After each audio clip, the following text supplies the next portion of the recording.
बच्चों, welcome to MCQ series. My name is Wasim Akhtar and बच्चों, आज मैं ये सेशन लेकर आप सबके लिए आया हूँ उन सारे बच्चों के लिए जो इस साल एग्ज़ाम देने वाले हैं 10th बोर्ड की।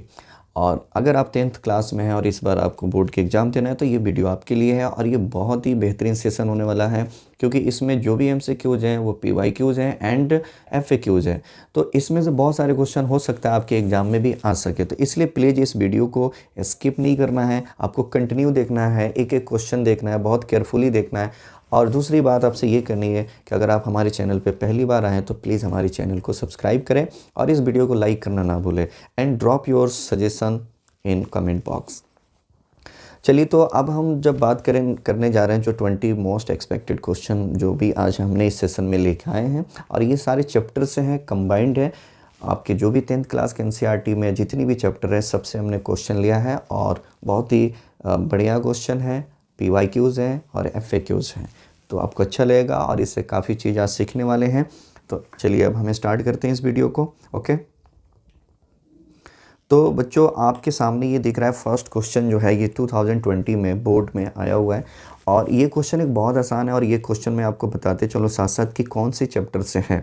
ये क्वेश्चन बच्चों पॉलिनोमियल की आप देख सकते हो कि यहाँ पे जो बात हो रही है कि sum of zeros is -5 and sum of zeros is -5 and their product is 6। इसमें कहा जा रहा है बच्चों कि पॉलिनोमियल क्या होगा। तो पॉलिनोमियल निकालने का आप सबको पता है कि पॉलिनोमियल निकालने का जो फार्मूला होता है x² माइनस 6 प्लस p। इसका मतलब बच्चों सम p का मतलब है product sum of zeros and product of zeros, आपको यहाँ पे पुट कर देना है।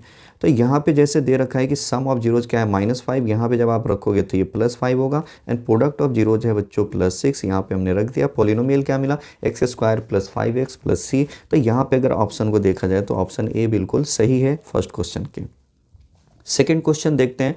सेकेंड क्वेश्चन में आप बच्चों देख रहे हो यहाँ पे कि ये क्वेश्चन है कि the first 3 terms of an AP respectively.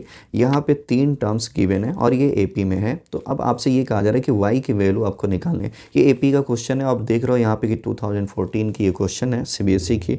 तो अब ये कैसे करेंगे, अगर कभी आपसे ऐसे क्वेश्चन पूछ दिया जाए कि वाई या के की वैल्यू निकालना है और 3 कंसेक्यूटिव टर्म्स होंगे एपी के, तो चलो इससे आप ए और बी और सी कंसीडर कर लो। और एक बात आपको याद रखना है, इसमें एक रिलेशन होता है b = a + c/2।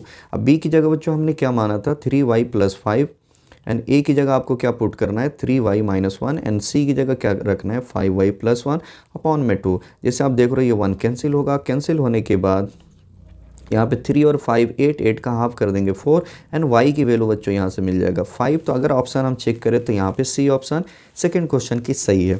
अभी तक बच्चों आप देख रहे हो कि जो भी क्वेश्चन है सीबीएसई बोर्ड की ही है और कितने आसान आसान क्वेश्चन आ रखे हैं। तो आपके भी जो बोर्ड के एग्जाम होने वाले हैं बहुत ही आसान होंगे। तो पहली बात कि आपको टेंशन ज़्यादा नहीं लेना है, बस प्रैक्टिस करना है और ये पूरी सेशन को आप देखें, इनमें से बहुत सारे क्वेश्चन हो सकता है आपके बोर्ड के एग्जाम में आ सके। तो अब नेक्स्ट क्वेश्चन देखते हैं। ये क्वेश्चन थर्ड है, ये ट्राइंगल चैप्टर के बच्चों यहाँ पे देखो क्या दिया है कि DE parallel to the BC। मतलब ये जो DE है बेस का पैरेलल है और यहाँ पे AD गिवन है 2 सेंटीमीटर, BD दिया है 3 सेंटीमीटर। देन यहाँ पे आपसे ये पूछा गया है कि ratio of area of triangle ABC and triangle ADE क्या होगा। तो AD का मतलब ये ऊपर वाली ट्राइंगल, ये छोटी सी ट्राइंगल जो आप देख रहे हो ADE, ये रेड ट्राइंगल, और ये जो कंप्लीट जो ट्राइंगल है यहाँ से लेकर यहाँ तक ये हो गया बच्चों आपके ABC। तो इन दोनों की एरिया के रेशियो निकालना है। पहले कौन सी ट्राइंगल न्यूमरेटर में लेना है आपको ABC और डिनोमिनेटर में रखना है AD। तो आपको एक थ्योरम मालूम ही होगा कि 2 सिमिलर ट्राइंगल की एरिया का रेशियो जो होता है करस्पॉन्डिंग साइड के स्क्वायर के इक्वल होता है। तो फर्स्ट ऑफ ऑल आपको यहाँ पे ये पता है कि अगर ये DE पैरेलल है BC के तो यहाँ के जो एंगल होंगे वो आपस में इक्वल होगा। जैसे कि यहाँ पे मैं आपको क्लियर बताओ, यहाँ की एंगल अगर 1 और यहाँ की एंगल 2 ले लूँ मैं, और यहाँ की एंगल 3 और यहाँ की एंगल 4, तो बच्चों आपको ये मालूम है कि एंगल 1 जो है वो एंगल 2 के इक्वल होगा और एंगल 3 एंगल 4 के इक्वल होगा। ऐसा क्यों, क्योंकि ये लाइन इक्वल पैरेलल है तो ये करस्पॉन्डिंग एंगल होंगे। तो इस आधार पे हम ये बोल सकते हैं कि ट्राइंगल जो है ABC सिमिलर है ट्राइंगल AD के। और किस क्राइटेरिया से, तो बाई डबल ए से, क्योंकि 2 एंगल इन दोनों के आपस में इक्वल है तो ये सिमिलर है एक दूसरे के। अब जब सिमिलर है तो इसका जो एरिया का रेशियो होगा, जैसे कि area of ABC upon area of ADE। ये आपको याद रखना है, करस्पॉन्डिंग साइड के रेशियो के इक्वल होते हैं। तो अब AB का करस्पॉन्डिंग क्या है बच्चों, AD। AB का करस्पॉन्डिंग क्या है, AD। और यहाँ पे ध्यान से देखो, ये AB की वैल्यू क्या हो गया, 3 + 2 5 सेंटीमीटर, और AD की वैल्यू है 2। तो हमें यही दो साइड चाहिए, करस्पॉन्डिंग साइड, और हम यही दोनों साइड लेंगे। क्यों, क्योंकि यहाँ पे यही गिवन है और कोई करस्पॉन्डिंग साइड नहीं गिवन है। इसलिए अब यहाँ पे हम लिखेंगे AB, नीचे लिख देंगे हम क्या, AD, और इसे कर देंगे होल स्क्वायर। AB की वैल्यू बच्चों यहाँ पे पुट कर लेंगे 5 एंड AD की वैल्यू रख देंगे 2। इससे स्क्वायर कर लेंगे 25/4, यानी 25:4 इसका आंसर होगा। अगर ऑप्शन देखा जाए तो D ऑप्शन बिल्कुल सही है। चलो अब नेक्स्ट क्वेश्चन देखते हैं।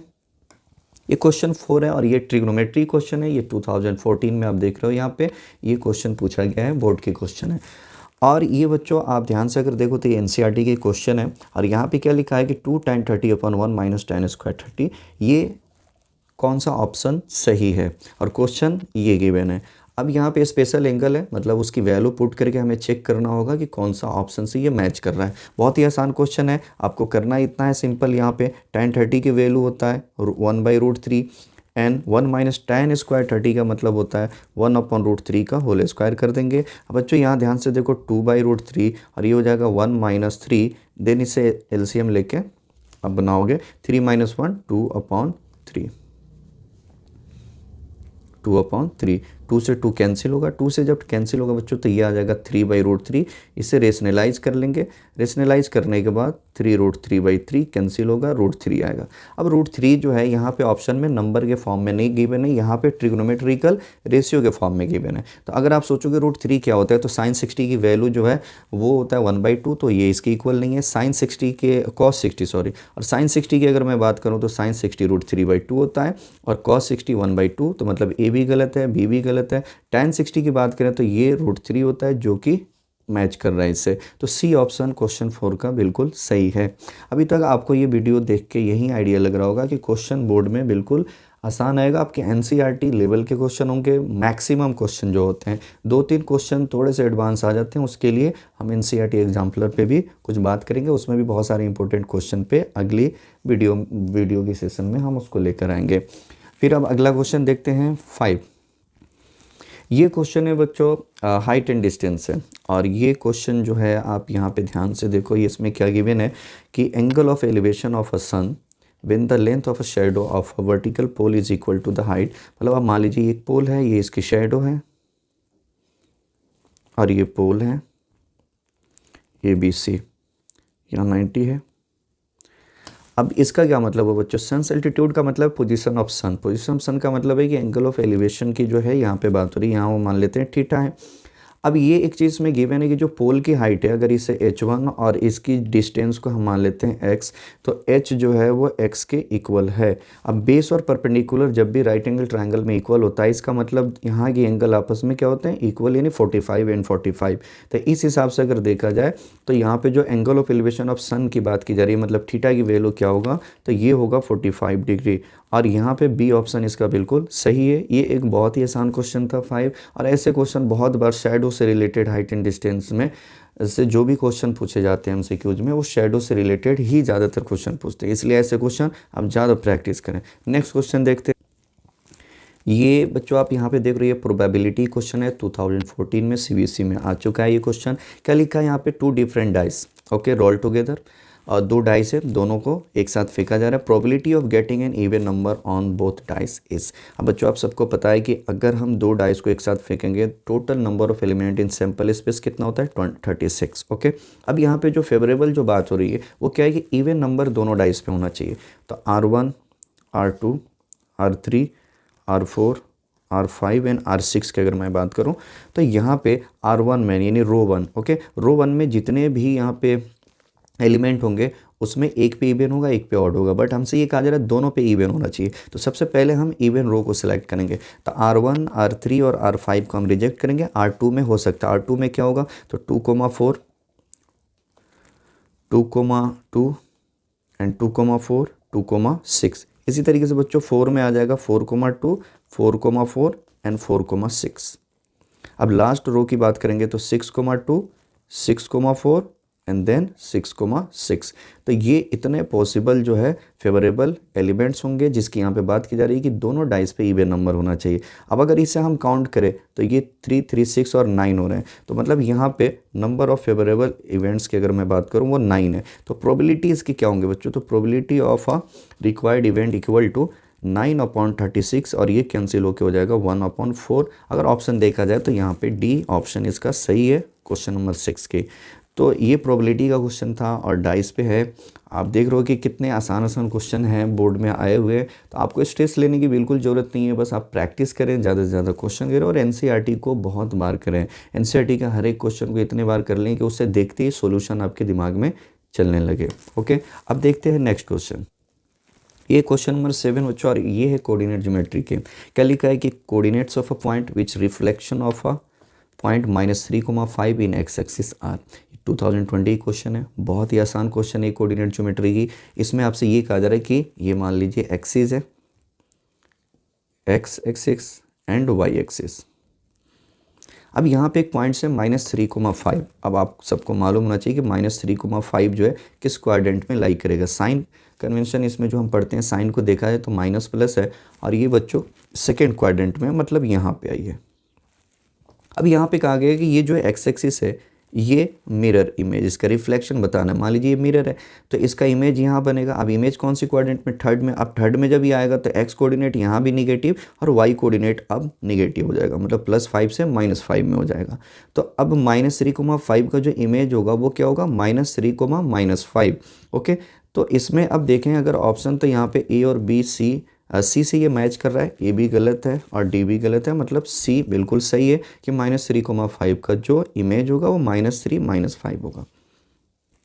ये क्वेश्चन 8 है और ये सर्कल की क्वेश्चन है और इसमें एंगल की वैल्यू पूछा गया है। आप यहाँ पे देख रहे हो कि ये टेंजेंट है, ए बी और ए सी दोनों इक्वल होगा।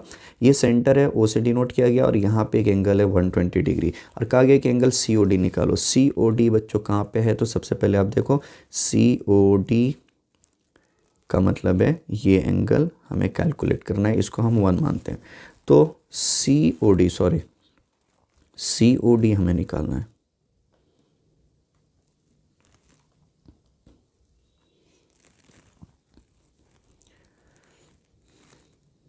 ये क्वेश्चन 8 है और इसमें बच्चों ये क्वेश्चन सर्कल की है और ये 2023 की क्वेश्चन है। आप देखो बहुत ही बढ़िया क्वेश्चन है। इसमें एक एंगल गिवन है COD, वो यहाँ पे देख रहे हो 120 है। देन ये दोनों टेंजेंट है, ये आपस में इक्वल है और हमसे ये पूछा गया एंगल BAO निकालो। अब BAO कहाँ है, तो BAO मतलब ये वाली एंगल हमें कैलकुलेट करना है। इससे चलो हम 1 कंसिडर करते हैं। तो बच्चों BAO निकालने के लिए सबसे पहली चीज़ आप देखो, यहाँ पे ये एंगल है 120, तो ये जो एंगल है जिससे मैं एंगल 2 मान लो, तो एंगल 2 की वैल्यू कितने होंगे, तो 180 - 120 कर देंगे तो ये हो जाएगा 60 डिग्री, क्योंकि लीनियर पेयर एंगल है। अब आप सबको पता है कि यहाँ पे 90 डिग्री के एंगल बनेगा। क्यों, क्योंकि थ्योरम होता है कि रेडियस जो है पॉइंट ऑफ कॉन्टेक्ट से आके मिलेगा तो वहाँ पे 90 बनेगा।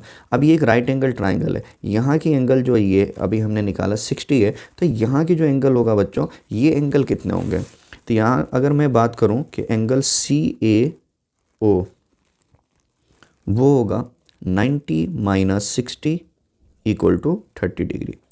तो CAO 30 डिग्री है। तो अब यहाँ पे जो हमसे ये पूछा गया था BAO कितना होगा, तो BAO भी 30 डिग्री होगा। क्यों, क्योंकि दोनों टेंजेंट इक्वली इंक्लाइंड होते हैं, तो इसलिए BAO की भी आंसर सेम होगा कि BAO = 30 डिग्री। तो अगर ऑप्शन चेक किया जाए तो ऑप्शन ए इसका बिल्कुल सही है। ये क्वेश्चन बच्चों स्टैटिस्टिक्स की है और इसमें बहुत देखो ये क्वेश्चन जो है CBSE में ही आया हुआ है 2023 में।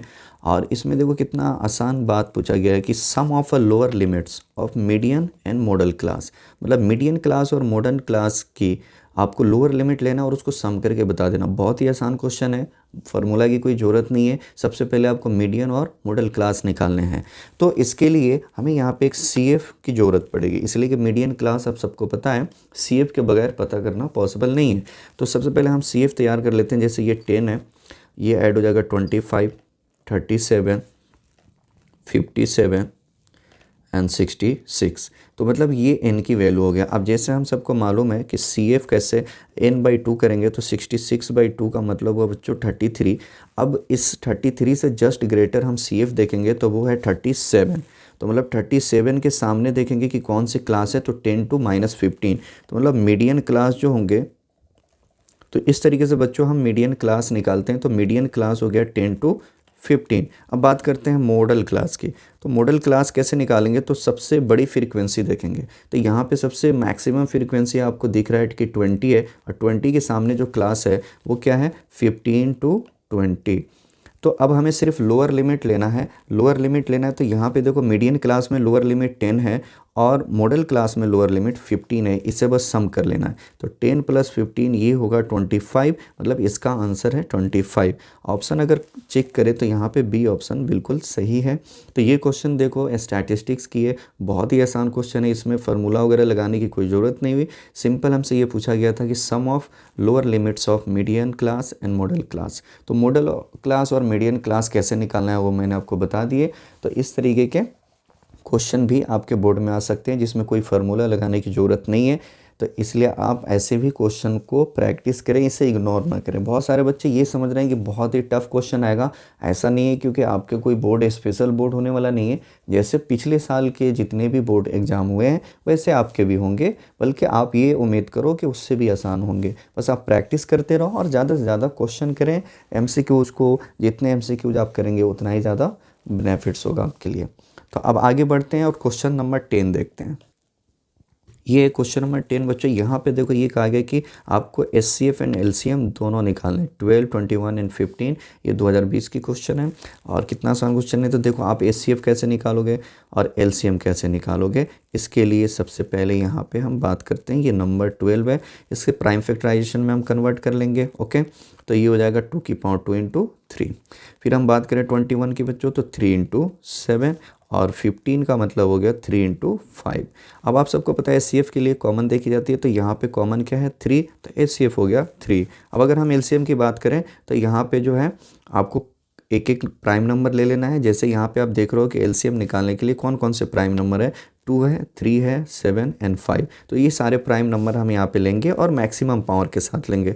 2 की मैक्सिमम पावर 2 है, 3 की 1 है एंड 5 का 1 है, 7 की 1 है। यानी वो सारे प्राइम नंबर जो भी इंक्लूडेड होंगे वो लेंगे विथ मैक्सिमम पावर और उन सबको मल्टीप्लाई कर लेंगे। तो जब आप इसे मल्टीप्लाई करोगे 35 और फिर 35 × 12 करोगे तो ये 420 आएगा। तो इस तरीके से अगर हम देखें तो SCF 3 है और LCM 420, मतलब ऑप्शन सी यहाँ पे इसका सही है, क्योंकि पहले यहाँ पे लिखा गया SCF देन लिखा गया LCM। तो इसलिए यहाँ आपको कंफ्यूज नहीं होना है, क्योंकि ये भी चीज़ ध्यान रखनी है। बहुत सारे बच्चे बहुत जल्दी में होते हैं और वो डी पे लगा देंगे, बट यहाँ पे ये कहा गया है कि SCF एंड LCM। तो मतलब पहला आंसर जो है वो SCF का है, बाद वाला आंसर जो है वो LCM है, इसलिए सी सही है, डी सही नहीं है। ओके, अब अगला क्वेश्चन देखते हैं।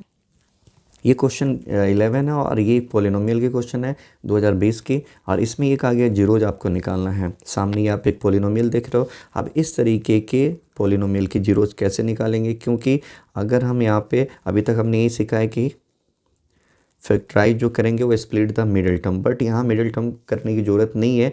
रीज़न ये है कि ऑलरेडी ये 4 टर्म्स है। तो जब 4 टर्म्स बच्चों गिवन होते हैं क्वाड्रेटिक पॉलिनोमियल में, तो आपको मिडिल टर्म स्प्लिट करने की ज़रूरत नहीं है, यहाँ पे पेयरिंग से करेंगे। अब पेयरिंग किस तरीके से करेंगे, यहाँ पे first, third, second, fourth, generally first, third और सेकेंड, फोर्थ से काम हो जाता है।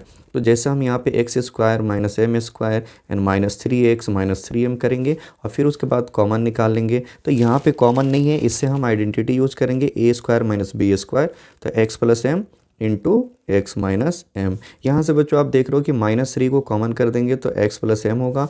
देन जो है ये फैक्टराइज हो गया, एक फैक्टर होगा x + m and second factor होगा x - m - 3। अब आपको जीरोज निकालना है। जीरोज निकालना तो बहुत आसान है, ये तो सबको आता है कि एक एक फैक्टर को इक्वल टू 0 कर देंगे। तो x की value -m and x - m - 3 equal to x equal to m + 3।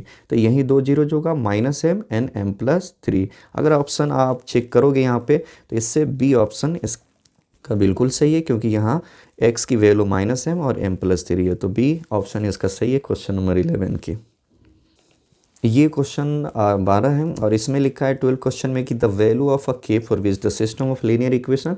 यहाँ पे 2 पेयर ऑफ लीनियर इक्वेशन आप देख रहे हो गिवन है, और ये लिखा है इनकंसिस्टेंट है। इनकंसिस्टेंट का मतलब होता है बच्चों नो सॉल्यूशन। अब हमें जो है यहाँ पे के की वैल्यू निकालना है। तो फर्स्ट ऑफ ऑल जो दोनों इक्वेशन है x + 2y = 3, ये इक्वेशन 1 मानते हैं, और 5x प्लस के वाई इक्वल टू -7, ये इक्वेशन सेकेंड है। और यहाँ पे हमें के की वैल्यू निकालना है। नो सोल्यूशन का कंडीशन क्या होता है बच्चों, a1/a2 equal b1/b2 and not equal to c1/c2। अब इसमें आपको क्या करना है कि a1 की जगह यहाँ पे फर्स्ट इक्वेशन से कोफिशिएंट लेना है जो कि 1 है, a2 की 5 है, b1 का मतलब है 2 एंड b2 की जगह k है, नॉट इक्वल 3/7। हमें के चाहिए, सिर्फ इन दोनों को लेंगे क्योंकि नो सॉल्यूशन में आपको याद रखना है के की वैल्यू जो भी हम निकालते हैं फर्स्ट और सेकंड फ्रैक्शन करके, हाँ कभी कभी थर्ड भी लिया जाता है, वो दूसरे केस में लेते हैं। आपको सिर्फ के चाहिए तो फर्स्ट और सेकंड मतलब इन दोनों को लेना है, क्रॉस मल्टीप्लाई कर देना है, के का आंसर आ जाएगा 10। अब अगर हम ऑप्शन चेक करें यहाँ पे तो डी ऑप्शन इसका सही है। इस तरीके के क्वेश्चन बच्चों लीनियर इक्वेशन से ज़्यादातर आते हैं, नो सॉल्यूशन पे भी हो सकते हैं, मेनी सॉल्यूशन, यूनिक सॉल्यूशन पे, इन तीनों कंडीशन पे आप ज़्यादा से ज़्यादा क्वेश्चन कर ले। एनसीईआरटी में भी है और बाकी आप पीवाईक्यूज और भी डाउनलोड करके आप 2-4-5 साल के उस पर भी प्रैक्टिस कर सकते हैं। क्वेश्चन नंबर 13 की बात करें, इसमें लिखा है which of the flowing can not be the probability. ये एक प्रोबेबिलिटी चैप्टर की क्वेश्चन है और ये 2022 में आया हुआ है। और देखो कितनी आसान बात हो रही है कि which of the flowing can not be the probability of an event, मतलब किसी भी इवेंट की प्रोबेबिलिटी क्या नहीं हो सकता। तो आपको बच्चों एक बात याद रखनी है कि probability of any event less then 0। अब देखो यहाँ पे ये रेंज है, इसको बोलते हैं रेंज ऑफ अ प्रोबेबिलिटी, मतलब probability of any event 0 and 1 के बीच में कुछ भी हो सकता है। 0 हो सकता है, मैक्सिमम 1 हो सकते हैं, बट उसके बीच में कुछ भी हो सकता है, ठीक है। तो 0 less than probability of any event less than and equal to 1।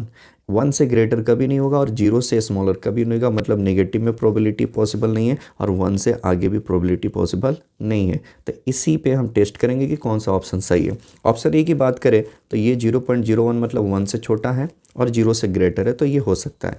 3% का मतलब है 3/100 और ये हो जाएगा 0.03, ये भी 0 और 1 के बीच में सही है।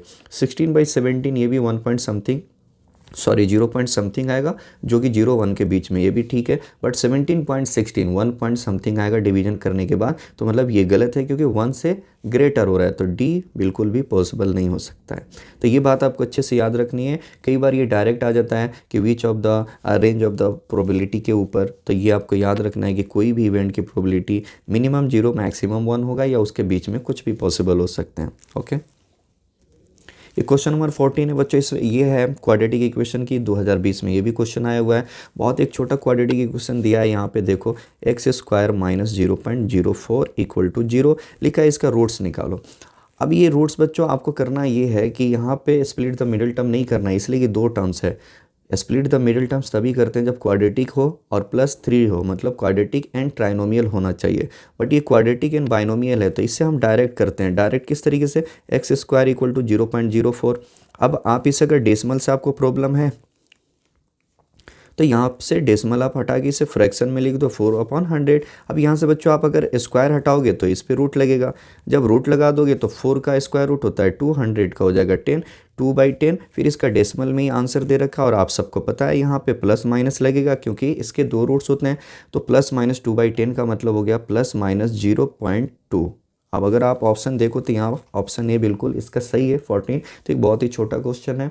कभी भी आपको एक बात याद रखनी है कि क्वाड्रेटिक पॉलिनोमियल हो या क्वाड्रेटिक इक्वेशन हो, अगर उसमें जीरोज या रूट्स निकालने पे क्वेश्चन आ जाए तो आप स्प्लिट तभी करेंगे जब वो ट्राइनोमियल एंड क्वाड्रेटिक हो। अगर क्वाड्रेटिक एंड बाइनोमियल हो तो उसे डायरेक्ट करेंगे जैसे अभी हमने किया।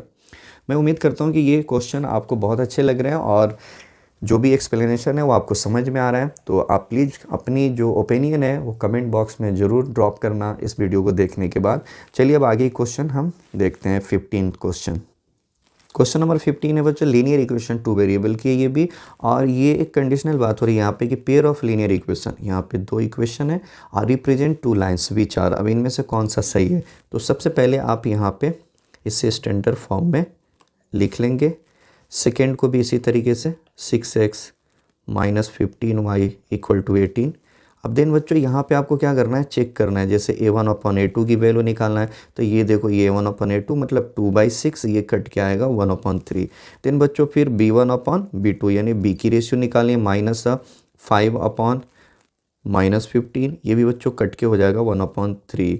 देन आपको लास्ट में C1/C2 की वैल्यू जो कि आप यहाँ देख रहे हो 6/18 कट के आ जाएगा 1/3। मतलब ये तीनों रेशियो आपस में इक्वल है। तो आपको पता है कि A1/A2 equal to B1/B2 equal to C1/C2।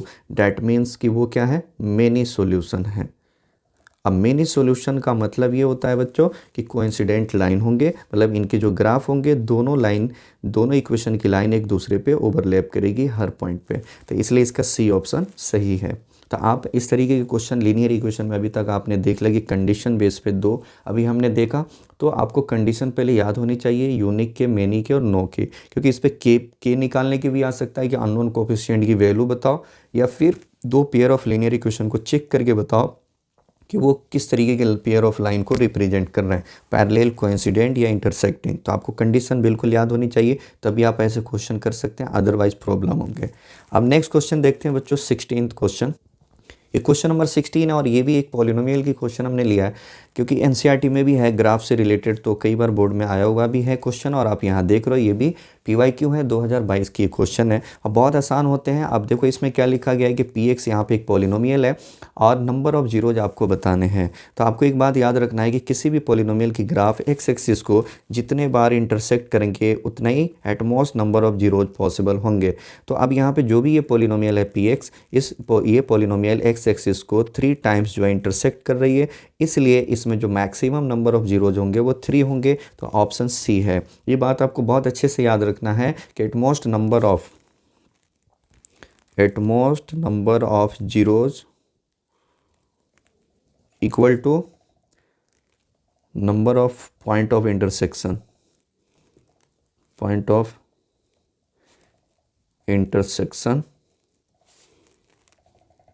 Of graph of polynomial and x axis. तो एक्स एक्सिस और पॉलिनोमियल की ग्राफ कितने बार इंटरसेक्ट कर रहे हैं या टच कर रहे हैं, उससे आप काउंट कर लो, उतना ही maximum number of zeros possible होंगे। ओके, एनसीईआरटी में इस पे है 2 4 5 क्वेश्चन, आप प्रैक्टिस के लिए पहली एक्सरसाइज में आप कर सकते हैं पॉलिनोमियल वाली चैप्टर में जाकर। ओके, ये क्वेश्चन नंबर 17 है और ये ट्रिग्नोमेट्री की क्वेश्चन है 2022 की। ये भी PYQs हैं। आप यहाँ पे देख रहे हो कि कॉट की वैल्यू गिवन है, कॉट थीटा बच्चों यहाँ पे गिवन है 1/√3, और हमसे ये कहा गया है कि sec square theta plus cosec square theta की वैल्यू क्या होंगे। इससे हम कई तरीके से कर सकते हैं, ठीक है। बहुत सारे बच्चे यहाँ पे पाइथागोरस यूज करेंगे और फिर रेशियो पे जाके P/H B/H वाले पे बात करेंगे, और कुछ बच्चे हैं जो इसकी एंगल भी निकाल के और फिर वैल्यू निकालेंगे। तो मैं भी यहाँ पे एंगल से ही कहूँगा आपको, क्योंकि जल्दी हो जाएगा थोड़ा, ठीक है। जैसे यहाँ पे आप देख रहे हो कि कॉट की वैल्यू गिवन है, तो कॉट में अब आप सोचो 1/√3 कब होता है, तो बच्चों कॉट में ये होता है 60 डिग्री पे। ओके, क्योंकि 10 का उल्टा होता है, tan 60 की वैल्यू √3, तो कॉट 1/√3। तो यहाँ पे हमने थीटा निकाली है 60। अब इसमें आपको थीटा की जगह 60 डिग्री रिप्लेस कर देना है। तो sec square 60 and plus cosec square 60 degree. अब सेक 60 की वैल्यू क्या होता है बच्चों, तो ये cos 60 के उल्टा होगा, और cos 60 की वैल्यू आप सबको पता है कि वो क्या होते हैं, तो 1/2 होता है। 1/2 का उल्टा कर दोगे तो 2 का स्क्वायर हो जाएगा 4 एंड प्लस cosec 60 का मतलब होता है sin 60 का रिसिप्रोकल होगा। sin 60 की वैल्यू होता है √3/2, तो उससे उल्टा कर देंगे तो 2/√3। अब इससे बस आप स्क्वायर कर लो, तो 4 प्लस 3 ये हो जाएगा 12 एंड 4 16/3 इसका आंसर होगा। अब यहाँ पे अगर आप ऑप्शन देखोगे तो ये सब गलत है, ABC, बट यहाँ D ध्यान से देखो, मिक्स फ्रैक्शन में लिखा है, इसका मतलब हुआ 16/3। 5 and 1/3 का मतलब 16/3, और हमारा आंसर भी आ रहा है 16/3। तो मतलब इस क्वेश्चन का ऑप्शन D बिल्कुल सही है। ये क्वेश्चन नंबर 18 है बच्चों, और ये क्वेश्चन AP की है और ये 2020 की क्वेश्चन है। आप देख रहे हो यहाँ पे लिखा है कि first term of an AP is P, मतलब क्या गिवन है, तो फर्स्ट टर्म है P, यानी A = P। फिर आगे लिखा है कि कॉमन डिफरेंस Q है, D की वैल्यू Q गिवन है, और अब हमसे ये पूछा जा रहा है कि 10th टर्म की वैल्यू क्या होगी। तो 10th टर्म को अगर हम जनरल फॉर्म में लिखेंगे तो A + 9D, और A की वैल्यू क्या है बच्चों, P, एंड D की वैल्यू क्या है, Q। अब यहाँ रख देंगे तो P + 9Q, ये इसका आंसर होगा। अब अगर ऑप्शन देखा जाए तो P+9Q ऑप्शन ए 18 क्वेश्चन का बिल्कुल ही सही है। और कितना आसान क्वेश्चन है ये, AP का देखो 2020 में आ रखा है। तो इसलिए अभी तक बच्चों हमने 18 क्वेश्चन किए और सारे क्वेश्चन मैक्सिमम उनमें 1-2 क्वेश्चन छोड़ के सब PYQs हैं। और आप इससे ये आइडिया लगा सकते हो कि बोर्ड में जो क्वेश्चन आएंगे MCQs वो लेवल बिल्कुल आपके NCERT के लेवल के ही रहेंगे, बल्कि उससे भी आसान होंगे। तो इसलिए मैं बार बार आपसे यही कहूँगा कि स्ट्रेस में बिल्कुल ना आए, डरने की ज़रूरत नहीं है। आप अच्छे से तैयारी करें, NCERT को बार बार करें। और हमारी MCQ जो सीरीज़ है मैथ्स पे और बायोलॉजी एंड और भी साइंस के जो ब्रांचेज हैं उन पे हम बना रहे हैं, उससे आप देखें। और ये वीडियो को लाइक करें, अपने दोस्तों में भी शेयर करें। जितने ज़्यादा आपके फ्रेंड्स हैं जो 10th क्लास के एग्ज़ाम देने वाले हैं वहाँ तक ये वीडियो प्लीज़ ज़रूर पहुँचाएँ। चलिए अब 2 क्वेश्चन और रह गए इस सेशन की और उसे जल्दी से देखते हैं और फिर ये सेशन आज ख़त्म करते हैं, क्योंकि आपको भी आगे प्रैक्टिस करने हैं। तो अब हम समय बर्बाद किए बगैर इसको जल्दी से निपटाते हैं इस सेशन को। अब देखते हैं 19 क्वेश्चन 19 है बच्चों, और ये ट्राइंगल चैप्टर से आप देख रहे हो यहाँ पे 2023 के क्वेश्चन है। और इसमें क्या कह रहा है देखते हैं। क्वेश्चन में सबसे पहली चीज़ देखो, यहाँ लिखा है कि PQ बेस के पैरेलल है और PB की वैल्यू है 6 सेंटीमीटर एंड AP की वैल्यू है 4 सेंटीमीटर। और एक चीज़ और है बच्चों, यहाँ पे AQ है 8 सेंटीमीटर और ये QC गिवन नहीं है। और हमसे ये रिक्वायर्ड किया गया है कि AC आपको निकाल के बताना है।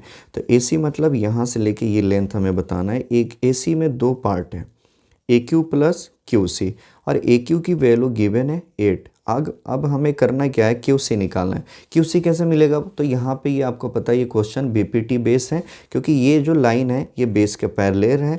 और BPT यही कहता है कि जो ये लाइन पैरेलल है तो ये बाकी 2 साइड को सेम रेशियो में डिवाइड करेगा। तो बाई BPT हम क्या लिख सकते हैं, AP by PB equal to AQ upon QC। AP की वैल्यू बच्चों 4 है और PB की वैल्यू 6 है। AQ की वैल्यू यहाँ देख रहे हो 8 एंड QC ये कैंसिल कर देंगे 2 टाइम्स में एंड देन क्रॉस मल्टीप्लाई कर लेंगे तो 12 सेंटीमीटर आएगा। अब QC की वैल्यू बच्चों क्या मिला है 12, तो अब हम यहाँ पे पुट कर देंगे 8 + 12 होता है 20, तो मतलब ये 20 सेंटीमीटर होगा AC की लेंथ। ऑप्शन अगर हम देखें यहाँ पे तो B ऑप्शन इसका बिल्कुल सही है। ये क्वेश्चन नंबर लास्ट है बच्चों इस सेशन की, और ये आप देख रहे हो the total number of factor of prime number, मतलब ये पहली चैप्टर जो है हमारी रियल नंबर उससे है। और रियल नंबर से हमने 2 क्वेश्चन लिया था, एक बहुत पहले स्टार्टिंग में किया था LCM SCF से रिलेटेड था, और ये एक प्राइम फैक्टराइजेशन पे है जो कि प्राइम नंबर पे बात हो रही। ये क्वेश्चन बहुत आसान है, 2020 की आप देख रहे हो यहाँ पे लिखा है PYQ है ये। और ये कह क्या रहा है, ये देखो total number of factor of prime number, किसी भी प्राइम नंबर की बच्चों अगर हम बात करें 2 की बात करें 3, 5 जो भी प्राइम नंबर ले लो, इनकी फैक्टर क्या होता है, ये खुद और 1 एक। तो अब यहाँ पे टोटल फैक्टर कितने होंगे, क्योंकि फैक्टर कितने होते हैं तो इसके डेफिनेशन क्या होता है कि आप prime number divisible by 1 and itself, एक और खुद के अलावा ये किसी भी चीज़ से जो है डिवाइड नहीं हो सकते। तो इनके जो फैक्टर्स होंगे वो 2 होंगे, एक होगा 1 और एक खुद 2। इसमें भी बात करें तो 1, 3, यहाँ पे भी बात करें तो 1 और 5। तो दुनिया की कोई भी प्राइम नंबर ले लो उसके पास 2 ही फैक्टर होगा, एक 1 और एक इटसेल्फ। तो इस हिसाब से अगर देखा जाए तो 20 का ऑप्शन जो है C सही है। बहुत सारे बच्चे यहाँ पे A लगाएंगे, क्यों, क्योंकि वो समझेंगे कि फैक्टर जो है वो खुद होता है, बट नहीं, डेफिनेशन देखो क्या होता है। तो डेफिनेशन ऑफ प्राइम नंबर होता है कि prime number divisible by 1 itself, तो मतलब इसके पास 2 फैक्टर होंगे। ओके, तो आज बच्चों हमने जो भी है यहाँ पे ये देखा 20 most expected and PYQs as well FAQs question थे, और ये हमारे सारे चैप्टर से थे, फर्स्ट टू लास्ट प्रोबेबिलिटी तक हमने कवर किया है। किसी से 2 किसी से क्वेश्चन थे। इसी पैटर्न ये सीरीज चलाने का हमारा मकसद है कि बच्चों को ये रियलाइज़ कराना कि आपके जो बोर्ड एग्ज़ाम होने वाले हैं अभी वो टफ़ नहीं होगा, बिल्कुल आसान होगा। आपको परेशान होने की ज़रूरत नहीं है, टेंशन लेने की ज़रूरत नहीं है। आप प्रैक्टिस करते रहें, क्योंकि ये जो टाइम है बच्चों ज़्यादा क्वेश्चन करने की है। अब आपको कुछ नया पढ़ने की अब वो टाइम ख़त्म हो गया। अब आप रिवीजन करें NCERT की क्वेश्चन पे, NCERT की एग्जाम्पल करें, और हमारी जो ये MCQ सीरीज़ है इससे करें। सैम्पल पेपर CBSE बोर्ड ने जो रिलीज़ किया उससे कर लें। PYQ 4-5 साल के निकाले उससे आप कर लें, इतना काफ़ी है। और आप हमेशा पॉजिटिव रहें, नेगेटिव नहीं लेना है, क्योंकि बहुत से बच्चे फियर ऑफ एग्ज़ाम की वजह से एक स्ट्रेस में आने की वजह से जो भी पढ़ रखे हो सब कुछ भूल रहे हैं धीरे धीरे। तो मैं उन तमाम बच्चों से ये कहूँगा कि प्लीज़ डोंट वरी, आपका अच्छा होगा, आप अच्छा करें, ठीक है। परेशान होने से कोई फ़ायदा नहीं है, जो आप पढ़ चुके हैं वो भी भूल जाओगे, तो इससे आपका ही नुकसान है। तो पॉजिटिव रहिए और ज़्यादा नेगेटिव मत सोचिए। और हमारी चैनल को आप सब्सक्राइब कर लीजिए, यहाँ पे हम बहुत सारे सब्जेक्ट्स पे MCQ सीरीज अपलोड कर रहे हैं, वो सब देखते रहिए, इससे काफ़ी आपको हेल्प मिलेगा। इनमें से बहुत सारे क्वेश्चन हैं जो हो सकता है आपके बोर्ड एग्ज़ाम में बिल्कुल आ सकता है। तो फिर मिलते हैं हम दूसरी MCQ सीरीज में, तब तक आप प्रैक्टिस करें और अपना ख्याल रखिए। Thank you so much.